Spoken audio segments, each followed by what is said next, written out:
Setelah pertemuannya Babang Tamfan Xiaoyan dengan Tian Huo Sang Douzun di dalam magma, saat ini kita diperlihatkan Xiaoyan yang menghela nafas karena telah keluar dari dalam magma. Lalu tidak lama setelah itu sosok tubuh ilusi dari Tian Huo pun kembali muncul di hadapan Xiaoyan dan berkata, akhirnya aku bisa berhasil keluar juga setelah sekian lama menunggu seseorang untuk membebaskannya. Tian Huo juga menambahkan jika dirinya saat ini tidak bisa berlama-lama di luar, karena mengingat kekuatannya telah dirinya gunakan. Oleh karena itu saat ini Tian Huo menyerahkan sepenuhnya terkait pemulihan roh kepada Xiaoyan. Selain itu Tian Huo berkata agar Xiaoyan bisa segera mempelajari teknik dari gulungan yang telah dirinya berikan supaya kekuatannya melonjak dengan sangat cepat. Lalu jika ada yang ingin Xiaoyan tanyakan mengenai teknik tersebut maka Xiaoyan bisa memanggilnya. Xiaoyan di sini pun mengangguk dan berterima kasih atas semua bantuan yang diberikan oleh Tian Huo. Mendengar hal itu Tian Huo hanya melambaikan tangan kemudian masuk ke dalam cincin putih untuk beristirahat dan kembali merokok sampurna kretek. Setelah itu Xiaoyan pun memutuskan untuk kembali ke gua dan mempersiapkan proses untuk meningkatkan kekuatannya. Sehingga saat ini terlihat Xiaoyan yang duduk bersila dengan banyak bola energi yang sudah dirinya persiapkan. Diketahui jika saat ini Xiaoyan memiliki sekitar 100 bola energi dan jumlah itu sangatlah cukup untuk mendukung energi yang dibutuhkan. Lalu pada akhirnya Xiaoyan pun segera memejamkan mata dan energi api liar di sekelilingnya langsung berfluktuasi. Proses ini berlangsung selama 2 hari hingga akhirnya Babang Tamfan Xiaoyan pun membuka matanya. Saat Xiaoyan merasakan cukup puas dengan peningkatan yang berada di puncak bintang 5 Do Huang, Xiaoyan juga menyadari metode terbaik kali ini adalah dengan latihan fisik untuk meningkatkan kekuatannya, sehingga saat ini Xiaoyan memutuskan untuk kembali mengasah teknik Six Body Flowing Ruler dan mulai bisa mengendalikan teknik pertama yakni pemecah api. Selain itu Xiaoyan juga mulai mempelajari teknik dari gulungan yang diberikan dari Tian Huo untuk mengendalikan api dalam tubuhnya. Meskipun ini adalah teknik yang benar-benar baru didapatkan oleh Xiaoyan, namun berkat kemampuan spiritualnya yang kuat membuat Xiaoyan dapat dengan cepat bisa memahaminya. Dengan aliran waktu Xiaoyan pun dengan samar-samar bisa merasakan bahwa waktu untuk menerobos benar-benar telah tiba, sehingga Xiaoyan pun segera kembali ke dalam gua dan duduk bersila seperti biasa. Tidak lama setelah itu sebuah energi pun kembali berfluktuasi dan memenuhi tubuh Xiaoyan. Lalu setelah cukup lama akhirnya Xiaoyan pun kembali membuka mata dan terkejut karena saat ini dirinya bisa merasakan sel-sel dalam tubuhnya yang telah berevolusi. Bahkan jaringan darah tulang otot di tubuh Xiaoyan juga mengalami peningkatan yang luar biasa dan membuat Xiaoyan sangat bahagia. Kemudian Xiaoyan pun segera keluar dan melayang di atas magma kemudian dirinya mencoba melesatkan tinjunya dan dengan seketika dinding sekitar magma pun hancur dan menciptakan sebuah lubang yang besar. Tentu atas hal ini membuat Babang Tamfan Xiaoyan sang penjinak janda atau ikan cupang menjadi sangat terkejut dengan peningkatan tersebut. Lalu tidak lama setelah itu Xiaoyan pun merasakan ada udara yang turun dan ternyata itu adalah ketua penikmat rokok balon yakni Suqian yang saat ini sudah berada di depan Xiaoyan. Menyadari hal itu Xiaoyan pun segera bertanya, ada apakah ketua Suqian datang menghampirinya? Ketua Suqian berkata bahwa Xiaoyan sudah berada di sini selama 2 bulan dan hal itu membuat Xian dan yang lainnya memaksa untuk datang menemuimu. Oleh karena itu akan lebih baik jika aku sajalah yang datang dan menemuimu untuk melihat keadaannya. Mendengar hal itu Xiaoyan pun berkata bahwa dirinya baik-baik saja dan tidak menemui permasalahan di sini. Tentu Xiaoyan secara alami tidak memberitahukan semua yang telah dirinya alami di dalam magma, terlebih lagi dengan keberadaan elit Douzun yang dirinya temukan, apalagi mengenai keberadaan makhluk kadal magma yang kemungkinan akan menarik minat bagi mereka. Setelah itu ketua Suqian pun kembali bertanya, apakah Xiaoyan telah menembus tingkat lagi? Mendengar hal itu Xiaoyan pun tersenyum kemudian berkata bahwa dirinya baru saja naik ketika tetua Suqian datang. Kemudian Suqian pun tersenyum dan menggelengkan kepala kemudian berkata, sungguh kemajuan Xiaoyan seperti mempunyai orang dalam karena sangat cepat. Bahkan Suqian juga merasa sedikit iri karena mengingat kemajuannya di tingkat Do Huang pada saat itu paling cepat hanya 1 tahun lebih. Xiaoyan sang cucu monton pun hanya tersenyum. Kemudian tetua Suqian berkata bahwa selain dari kekhawatiran semua orang sebenarnya ada berita penting mengenai Han Feng si penjual obat kuat. Mendengar hal itu ekspresi Xiaoyan segera berubah dan menanyakan informasi apakah yang mereka dapatkan. Lalu ketua Suqian segera berkata bahwa menurut mata-mata dari gerbang Xiao Han Feng saat ini sudah menempati lembah api iblis. Xiaoyan seketika menyadari jika ada niatan Han Feng yang akan menggantikan ketua hantu setan tanah yang telah mati, karena dengan kemampuan alkemis yang dimiliki oleh Han Feng maka dirinya bisa dengan mudah menguasai lembah api iblis, sehingga Han Feng akan mampu menarik banyak kekuatan untuk melawan mereka. Kemudian tetua Suqian segera bertanya apakah yang akan Xiaoyan lakukan setelah mengetahui informasi tersebut. Kemudian Xiaoyan segera berkata jika yang harus dilakukan saat ini adalah menghabisi cecunguk Han Feng itu dan mengirimnya ke alam baka supaya mendapatkan azab. Kemudian Xiaoyan langsung meminta tetua Suqian supaya bisa menyiapkan pasukan untuk berangkat ke lembah api iblis dan menghancurkan Han Feng. Suqian pun mengangguk kemudian bertanya, jadi kapankah kita akan melakukan penyerangan itu? Xiaoyan menarik nafas kemudian berkata, kita akan menyerang saat ini juga karena aku sudah tidak sabar ingin memukul cecunguk itu.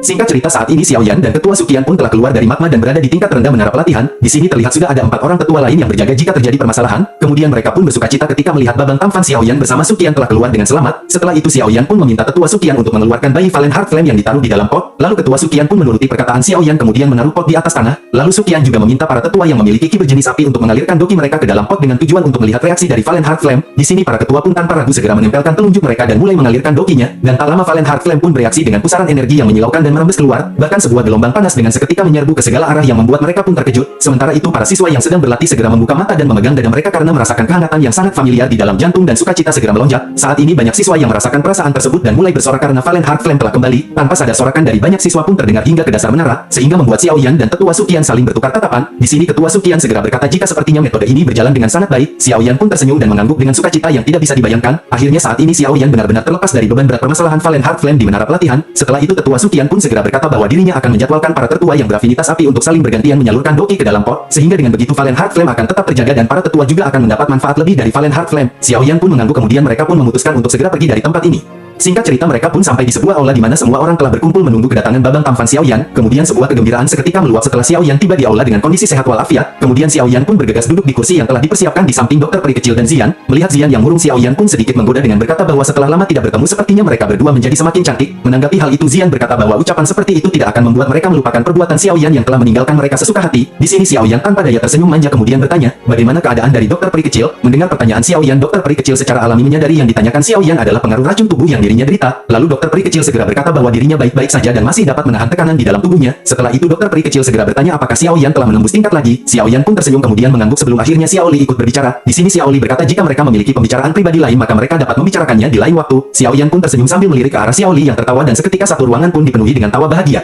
Setelah candaan kecil selesai Xiaoyan pun segera bertanya informasi apakah yang telah mereka dapatkan mengenai lembah api iblis. Xiaoli pun berkata bahwa mereka telah mengetahui pergerakan Han Feng yang berniat akan menguasai lembah api iblis. Selain itu Han Feng juga berniat untuk mengumpulkan para ahli yang telah bergabung bersamanya di masa lalu. Karena saat ini Han Feng sudah mengirimkan banyak undangan bagi para ahli dan akan mengadakan pertemuan untuk membahas semuanya. Menyadari hal itu Xiaoyan segera menyadari jika Han Feng berniat mengumpulkan kekuatan untuk melawan Xiaoyan dan Akademi Dalam. Tentu menurut Xiaoyan hal seperti ini tidak dapat dibiarkan mengingat kekacauan yang akan terjadi di masa depan. Akhirnya Xiaoyan pun meminta Xiaoli untuk menghubungi beberapa faksi yang telah bekerja sama dengan Gerbang Xiao untuk meminta bantuan. Xiaoli pun mengangguk kemudian bertanya, kapankah kita akan bertindak? Xiaoyan segera berkata bahwa kita akan melakukan serangan tepat ketika pertemuan itu diadakan. Oleh karena itu Xiaoyan segera meminta Xiaoli untuk bergegas mengirim undangan agar para ahli dapat cepat berkumpul. Xiaoli pun mengangguk kemudian di sisi tetua Sukian juga ikut berbicara dengan berkata, pihak akademi juga akan menurunkan para ahli karena mengingat dendam terhadap lembah api iblis yang sangat besar atas tindakan membunuh banyak siswa akademi. Tentu hal seperti itu tidak dapat dilupakan begitu saja dan harus dibayar dengan nyawa. Xiaoyan pun mengangguk kemudian tetua Sukian meminta para tetua lain untuk mempersiapkan diri dalam menghadapi pertempuran besok. Akhirnya setelah mendapatkan kesimpulan mereka pun memutuskan untuk beristirahat dan nyebat tipis rokok sampurna hijau supaya paru-paru kembali full senyum.